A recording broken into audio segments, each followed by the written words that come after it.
হরিহরপুর গ্রামে রতন নামে একজন কৃষক বাস করতেন।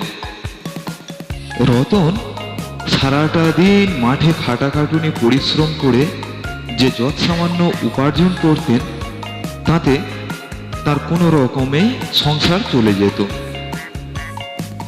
এমনই একদিন তিনি মাঠে কাজ করছিলেন। হঠাৎ তিনি দেখতে পেলেন পাশের একটি ডোবাতে একটি ছোট্ট অসহায় হাঁস খেলা করছে। হাঁসটিকে দেখে তার খুব ভালো লাগলো। সে হাঁসটিকে ধরে এনে নিজের যে যৎসামান্য খাবার ছিল সেইটুকু খাওয়ালো এবং বাড়ি ফেরার সময় সে ভেবে দেখলো যে রাত্রে হাঁসটি যদি এই মাঠে একা থাকে তাহলে হিংস্র জন্তু জানোয়ার তা ধরে নিয়ে যেতে পারে। সেই কারণে সে হাঁসটিকে সঙ্গে করে বাড়িতে নিয়ে এলো। বাড়িতে নিয়ে আসার পরে সে হাঁসটিকে লালন পালন করে ধীরে ধীরে বড় করতে লাগলো। হাঁসটি ধীরে ধীরে বড় হলো এবং এক সময় হাঁসটি ডিম পাড়তে আরম্ভ করলো। হাঁসটি ডিম দিতে আরম্ভ করায় রতনের ভাগ্য ফিরে গেল, কারণ হাঁসটি একসাথে অনেকগুলি করে ডিম দিত এবং সেই ডিমগুলি রতন বাজারে বিক্রি করে ধীরে ধীরে অর্থ উপার্জন করতে লাগলো। একদিন যায়, দুদিন যায়, 1 মাস, 2 মাস, ধীরে ধীরে রতনের আর্থিক অবস্থা কিছুটা সচ্ছল হতে লাগলো, কারণ হাঁস একসাথে অনেকগুলি ডিম যে দিত। রতন আগের মতো আর খেতে পরিশ্রম করতে হয় না, কারণ হাঁসের ডিমগুলি বেচে রতন ধীরে ধীরে আরো বড়লোক হতে লাগলো। এক সময় হাঁসটির বয়স হলো এবং তার ডিম পাড়ার ক্ষমতাও কমে গেল।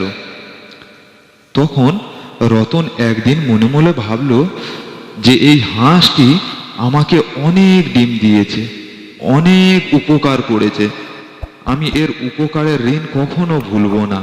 কিন্তু আমি হাঁসটিকে আর কষ্ট দিতে চাই না, আমি ওকে স্বাধীনতা দিতে চাই, ও মুক্তভাবে নিজের খুশি মতো বাঁচুক। এই ভেবে রতন হাঁসটিকে জঙ্গলের দিকে নিয়ে গেল এবং সেখানে ছেড়ে দিল। বলল, যাও সাথী, তুমি মনের আনন্দে যেমন খুশি জীবনযাপন করো, আমি তোমাকে ছেড়ে দিতে চাই না। তোমার দান আমি জীবনে ভুলবো না। আমার ঘরের দরজা তোমার জন্য সারাটা জীবন খোলা রইল, তোমার যখন খুশি তুমি বাড়িতে আসবে।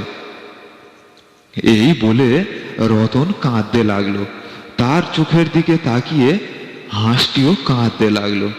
কিন্তু স্বাধীনতা পেয়ে হাঁসটি আর পিছন ফিরে না তাকিয়ে জঙ্গলের দিকে এগিয়ে গেল, কারণ সামনের জগৎ আরো কত কি আছে সে সেটা জানবার জন্য আগ্রহে সে জঙ্গলের দিকে এগিয়ে গেল।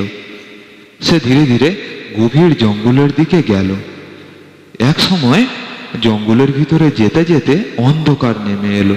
হাঁসটি ভাবল যে আর অন্ধকারে না গিয়ে একটা আশ্রয় খুঁজতে হবে রাতটুকু কাটানোর জন্য। এই ভেবে হাঁসটি দেখতে পেল একটি গুহা। সে সেই গুহার ভিতরে গেল এবং তার গুহাটি ভালো লাগলো। সে গুহার ভিতরে রাতটুকু কাটালো। সকাল হতে সে বাইরে এসে দেখলো যে জঙ্গলটা কত সুন্দর, কত সুন্দর সুন্দর গাছ, ফুল, পাখি ডাকছে এবং সামনে একটা পুকুর। সে সেই পুকুরে মনের আনন্দে ঘুরতে লাগলো।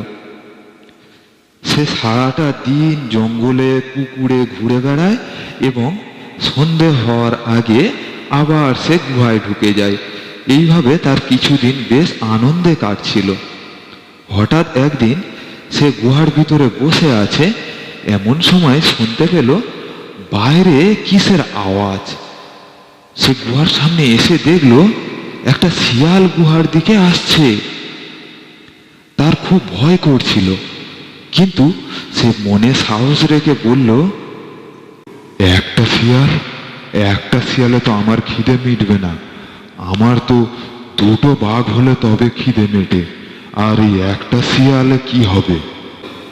শিয়াল এই কথাটি শুনে গুহার সামনে থমকে দাঁড়ালো এবং ভাবতে লাগলো যে আমার গুহায় এটা কে, যা দুটো বাঘ হলে খিদে মেটে? তখন ভয়ে ভয়ে হলেও শিয়াল বলল, কে রে আমার গুহায়? তখন ভিতর থেকে হাঁসটি বলল, আয়, চলে আয়, তোকে খেয়ে ফেলি। আমার খুব খিদে পেয়েছে, আমার দুটো বাঘ লাগে, কিন্তু তুই একটা ছোট্ট খুদে শিয়াল। আয়, আর রাতটুকু তোকে খেয়ে কাজ চালাই। এই কথা শুনে শিয়াল তো দৌড় লাগালো। ওরে বাবা রে বাবা, এ আবার কোন জীব! পালাই পালাই! এই বলে শিয়াল ছুটে চলল বাঘের কাছে, গিয়ে বলল, বাঘ মামা, আমার গুহায় একটা নতুন জীব এসেছে। সে বলছে যে তার নাকি দুটো বাঘ হলে তবে খিদে মেটে। তুমি একটু যাবে আমার সাথে? তুমি তো জঙ্গলের রাজা। এই কথা শুনে বাঘ বলল, হ্যালো হ্যালো, আমি জঙ্গলের রাজা। আবার কে আছে রে যে দুটো বাঘ একসাথে খাবে? চল তো দেখি। না বাঘ মামা, আমি যাব না। আমি গেলে এক্ষুনি আমায় ধরে খাবে। আমি যাব না, তুমি যাও। তোর কোনো ভয় নেই, তুই চল। আমি আমার সাথে তোকে বেঁধে নিচ্ছি, তাহলে তোর আর কোনো ভয় নেই তো? আচ্ছা চলো। এই বলে বাঘ এবং শিয়াল দুজনে সেই গুহার সামনে গেল। তাদের শব্দ শুনে হাঁসটি ভয় পেল খুব, তবুও সে মনে সাহস রেখে বলল, আরে শিয়াল, তোকে তো বলেছি দুটো বাঘ আনতে, তুই একটা বাঘ এনেছিস কেন? এই কথা শুনে বাঘ দৌড় লাগালো এবং বাঘ যে নিজের সাথে শিয়ালকে বেঁধে রেখেছিল, শিয়াল ঘসতে ঘসতে গিয়ে যাচ্ছে। তখন শিয়াল বলল, বাঘ মামা আসতে ছোট, এই বুঝি আমার প্রাণটা গেল।